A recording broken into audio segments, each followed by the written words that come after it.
E aí você começa a ver uma planta raquítica, uma seca de ramos, você acredita ser doença, foliar, começa a pulverizar. Na minha opinião, tem menos café arábica da safra 25 em mão de produtores do que o mercado imagina. Portanto, o mundo vai precisar muito de café brasileiro no próximo ano safra. Vamos chegar de novo lá em junho do ano que vem, uma situação bastante apertada de estoques aqui no Brasil. A gente vinha numa expectativa de também uma safra melhor em 2027, mas essa doençada que está dando aí por conta dessa umidade maior, né? Parece que já vai dando um sinal negativo para 2027. E o preço do café deu uma bela reagida nas bolsas nos 2 últimos dias. O que será que o mercado está enxergando?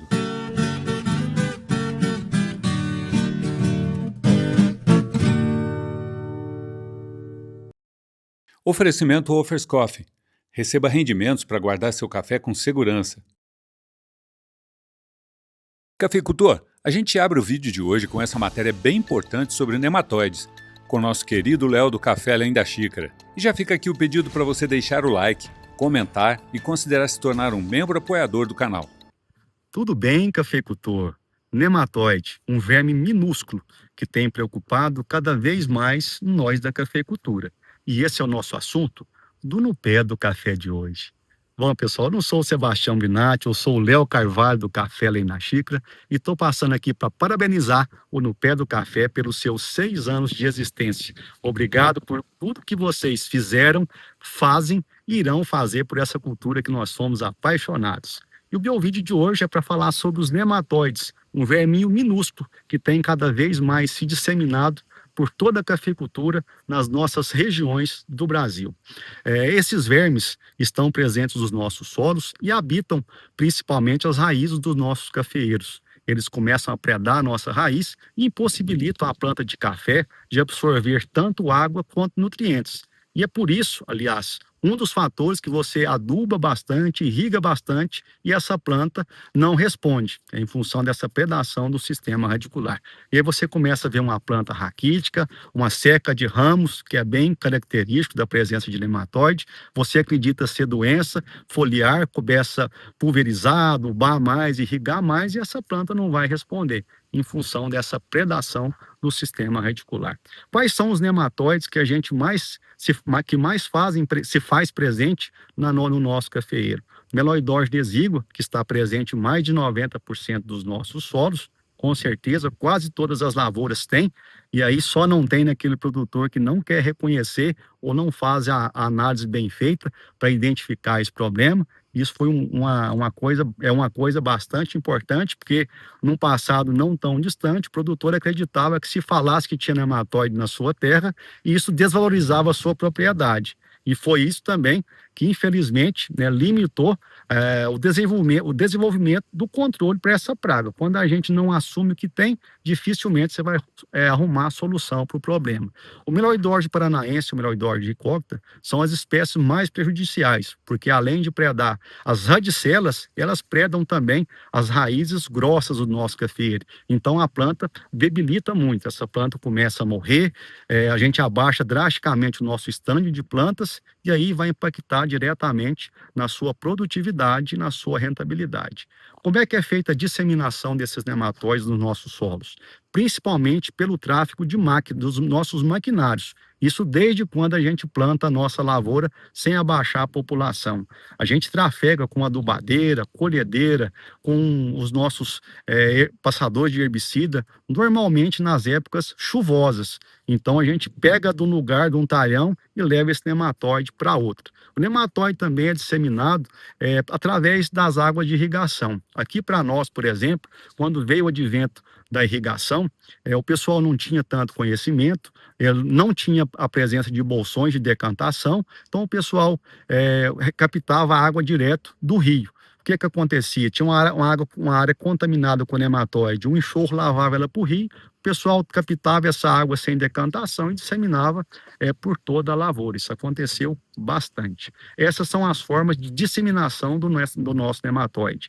E uma outra forma, que infelizmente está cada vez mais recorrente, e a gente pede tanto para os produtores, o produtor normalmente não quer perder um ano, acaba que ele perde 15 quando ele não faz esse manejo, é o descanso da terra, né, na renovação das nossas lavouras. O pessoal, quando planta café em cima de café e esse nematóide já está presente, infelizmente ele vai continuar presente e provavelmente com a população até mais alta, porque quando ele preda um café novo, infelizmente o potencial de dano ainda é maior. E por que a gente pede para descansar essa terra, pessoal? Para baixar essa população, para o pessoal revolver a terra, a gente expõe esse solo ao sol, e a gente promove a solarização, que abaixa drasticamente a população desse nematóide. Além disso, um outro manejo que a gente deve fazer necessariamente é plantar culturas que não são hospedeiras desse nematóide. Uma braquiária, uma crotalária, essas culturas não são hospedeiras e, logicamente, isso vai promover também a estruturação dos nossos solos para depois receber uma outra lavoura.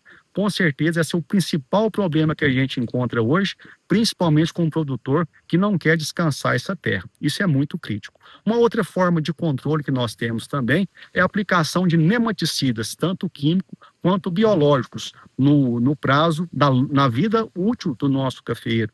Isso é muito importante para que a gente possa manter essa população mais baixa. Isso no caso do Meloidógene exígua, que é uma espécie um pouco menos agressiva.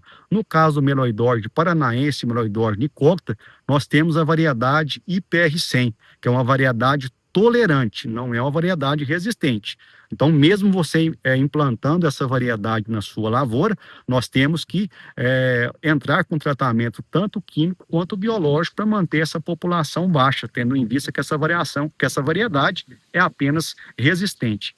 Não é apenas tolerante, não resistente. Para a Meloidógene exígua, existe algumas outras variedades, como o Catucaí 785/15, o IBC12, são variedades que toleram melhor o exíguo, mas todas elas nós devemos necessariamente entrar com controle químico e biológico, principalmente. Esses são os principais pontos a serem abordados sobre esse verminho muito pequenininho. E, logicamente, nós temos que conscientizar, principalmente, de reconhecer o problema e fazer uma análise bem feita e, consequentemente, mandar para um laboratório que seja referência e de qualidade, para que a gente possa identificar as espécies realmente presentes, para aí sim a gente entrar com o manejo necessário e prudente para a gente evitar a disseminação dessa praga que nos causa tanto mal. Tá bom? Esse é o nosso assunto de hoje. Fica aí com No Pé do Café. Um grande abraço. E o Brenache conversou com o professor Matiello, que diz que as doenças que estão atingindo o cafezal vão fazer diminuir a produção esperada para o ano que vem. Professor, com relação à safra desse ano, né, a gente tem visto aí ainda um pouco de café desuniforme, né? E a gente ainda está avaliando como é que vai ser, se vai ser uma safra boa, igual, né, algumas instituições têm falado, principalmente no Conilon, o pessoal reclamando muito de quebra de rendimento. O que o senhor tem visto, né? Qual que é a sua perspectiva para a safra desse ano? Realmente a safra é uma safra maior, está mais ou menos parecido com o que foi estimado aí pela Conab. É a única quebra que está prevista na área do robusta. No arábica, é um pouquinho de rendimento para lá, rendimento para cá, mas deve ser uma safra boa. Então, a expectativa é que venha uma safra num nível bom, né? O problema é que está ocorrendo muita doença, então, além desse problema de granizo, muitas doenças, e a doença está relacionada, principalmente a ferrugem, com a carga alta. Então, a gente vinha numa expectativa de também uma safra melhor em 2027, mas essa doençada que está dando aí por conta dessa umidade maior, né, parece que já vai dando um sinal negativo para 2027. Aqui mesmo, por exemplo, eu estou aqui do lado, ó, do meu lado de cá, é uma lavoura de 2SL, do lado de cá uma lavoura do 2015. E na minha frente aqui um outro talhão do 785 amarelo. Todos eles estão com ferrugem na barra. Porque eu estou numa altitude aqui de uns 1.100 mais ou menos, a gente faz o tratamento né? Preventivo, mas não com tanta preocupação, igual nos catuaís, né? Nos talhões de catuaís. E esse ano a ferrugem pegou de surpresa nessa área aqui. A ferrugem a gente tem uma boa experiência, porque desde o dia 17 de janeiro de 1970, quando ela apareceu, a gente já estava aqui procurando estudar, foi na biblioteca e não conhecia, depois fizemos um plano de erradicação, de isolamento com a faixa de segurança, depois a convivência, então, e depois a gente já fez mais de 1.000 ensaios de controle químico, né? Hoje em dia, os controles químicos estão menos eficientes do que eram no passado, porque vão aparecendo raças novas. No caso das variedades resistentes, da mesma forma, vão aparecendo raças novas.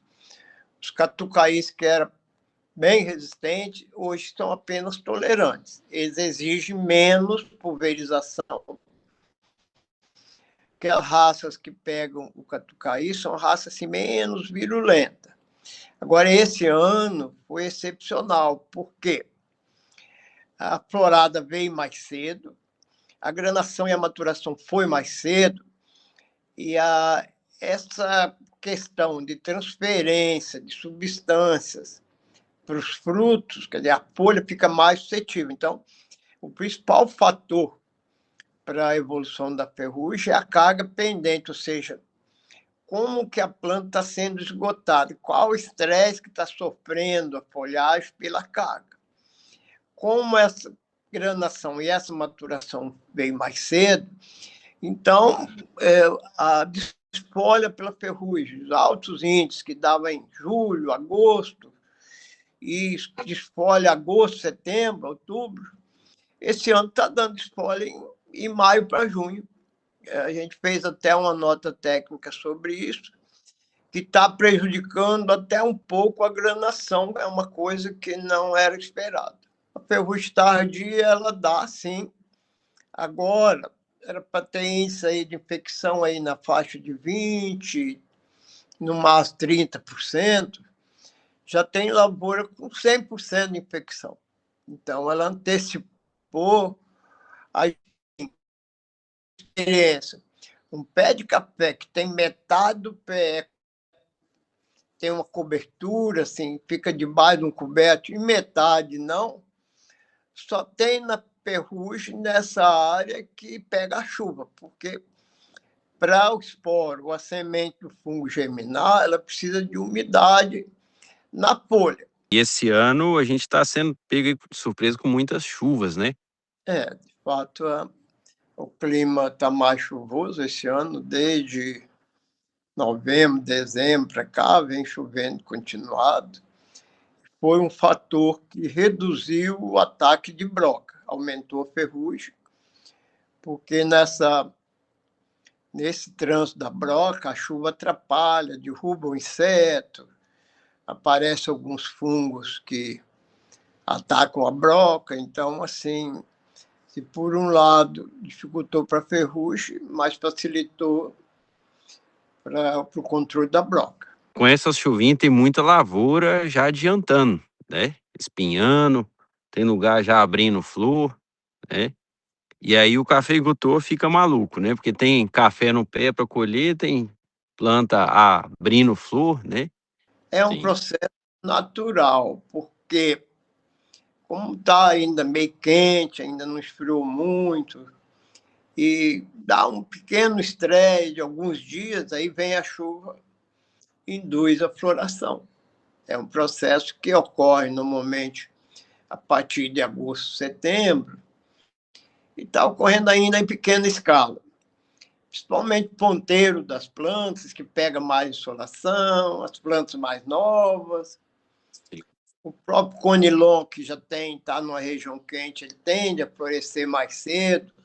A partir de julho já é normal florescer. A gente tem plantas de conilon novas que já floresceram na área experimental, entendeu?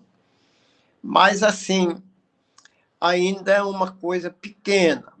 Como a planta de café tem alta capacidade de floração, ainda ela tem muita flor para colocar, né? Então, esse eventual prejuízo que possa ter aí com um pouquinho de flor aqui, um flor ali, pode ser compensado pelas próximas floradas. E com essa chuva, né, que está acontecendo, a gente tem visto a lavoura ainda botando brotação, né? Igual tá aqui olhando para uma planta de café agora, ela tá com um par de folha nova e mais um parzinho saindo ali. Essas que estão saindo agora, você acha que até mais para o final do ano a gente consegue ter uma boa florada nelas ainda? Tem, na região mais de altitude menor, um pouco mais quente, porque o período de diferenciação da gema floral é normalmente março, abril, maio, um Sim. pouquinho antes ou um pouquinho depois. Mas nessas regiões mais quentes, a gente viu que esses nós, essas rosetas que estão crescendo agora, esse par de folha, e chega a amadurecer e dá uma florada um pouquinho mais tardia, mas chega a diferenciar. Então, ocorre diferenciação floral também fora desse período normal, né? Que é determinado pelo número de horas de dia, que normalmente o café floresce em dias curtos, né? Com menos hora de luz por dia, né? Isso é o normal, a teoria. Mas sempre alguma florada vai dar nesses nós que estão crescendo agora, sim. Professor, então é isso. A gente agradece muito mais uma vez a contribuição do senhor. Não, a mensagem que a gente deixa para o cafeicultor, no momento, às vezes, um pouquinho aí perturbado com relação ao preço, é a gente não desanimar, porque o cafeicultor tem bastante fibra, né? Ninguém sabe qual vai ser o futuro, mas a lavoura boa, produtiva, ela sempre vai se manter rentável. E o preço do café deu uma bela reagida nas bolsas nos 2 últimos dias. O que será que o mercado está enxergando? Estoques baixos? Vamos assistir nessa entrevista com o analista Eduardo Carvalhais no Notícias Agrícolas. A gente estava falando sobre estoques globais. Eles seguem apertados, né, seu Duda? E os riscos para a oferta, eles continuam aí elevados. Por que o mercado está dando mais peso à entrada da safra brasileira do que aos fundamentos a longo prazo? Bom, na minha opinião, o que está acontecendo, com as dificuldades todas que a gente enxerga, não só na economia brasileira, como na economia global, nós estamos com 2 guerras no momento, a invasão da Ucrânia pela Rússia e a guerra entre o Irã, Estados Unidos e Israel. Isso desestabiliza muito a economia mundial, subiu o preço do petróleo.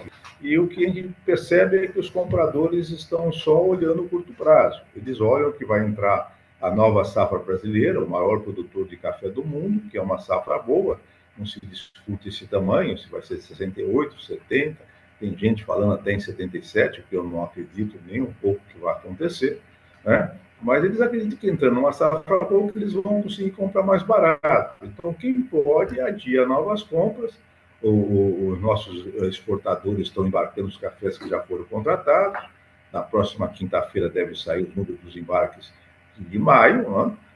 Eles devem ficar um pouquinho abaixo de abril, como já era esperado, com números melhores para o Conilon, que a colheita começa mais cedo, e números caindo mais no Arábica. Temos que esperar os números finais. E com isso, os preços vêm cedendo em Nova York, em Londres, desde o começo do ano. Temos semanas melhores, semanas piores, baseadas no dia a dia, tanto dos operadores nas bolsas como dos especuladores. Aqui no mercado físico houve uma travada. Quem ainda tem café arábica tenta não vender na esperança que os preços vão melhorar. Na minha opinião, tem menos café arábica da safra 25 em mão de produtores do que o mercado imagina, né? Mas os preços cederam sim, tanto lá fora como aqui. Aqui os negócios saem com dificuldade sempre, mas saem, né? Tanto que nós vamos embarcar embarcamos nesse mês de maio em torno de 3 milhões de sacas e devemos repetir isso em junho, um pouco menos, possivelmente, depende de como é que forem os embarques do nosso Robusta Conilon. Independente de ser 66 ou 78 milhões de sacas, ainda assim será uma safra boa para esse ano. Será boa, como eu disse, você não acredita nesses números fantásticos aí de 77, 78. Você veja, normalmente, se você olhar ao longo dos últimos 20 anos, a estimativa menor sempre é a brasileira, da nossa Conab, e a maior é do Departamento de Agricultura americano, do USDA, que falou nesse ano, divulgou a semana passada ainda, falando em 71 milhões e pouco de sacas. Né? Os números costumam ficar entre os dois aí na nossa produção real. Agora, quando nós fecharmos esse ano safra, agora no final de junho, faltam os embarques, portanto, desse mês que nós estamos, nós vamos ver que os embarques totais do Brasil nesse ano safra vão ficar perto dos 40 milhões, possivelmente um pouco abaixo dos 40 milhões. Portanto, o mundo vai precisar muito de café brasileiro no próximo ano safra, que é só você pegar um número de exportação de 45 milhões, possivelmente vai ser um pouco maior do que isso no próximo ano safra, e você pegando 22 milhões de consumo interno, você vê que essa safra toda aí vai embora. Nós vamos chegar de novo lá em junho do ano que vem, com uma situação bastante apertada de estoques aqui no Brasil. Depende também do que vai acontecer com a safra dos outros países, mas no último seminário internacional de café de Santos, há 3 semanas atrás, se falava muito numa safra mundial, 7, 8 milhões, no máximo 10 milhões, acima do consumo mundial. Isso é nada. Primeiro que esses números são muito fluidos. A gente não consegue acertar nem a safra brasileira, imagine a safra mundial de café. É a mesma coisa com o consumo, que parece, cai em alguns lugares, sobe em outros, mas como um todo ele vem crescendo, devagar, mas vem crescendo. E você fizer essa conta de 8 milhões de sacas, você vai ver que nós estamos falando aí de umas 2 semanas de consumo.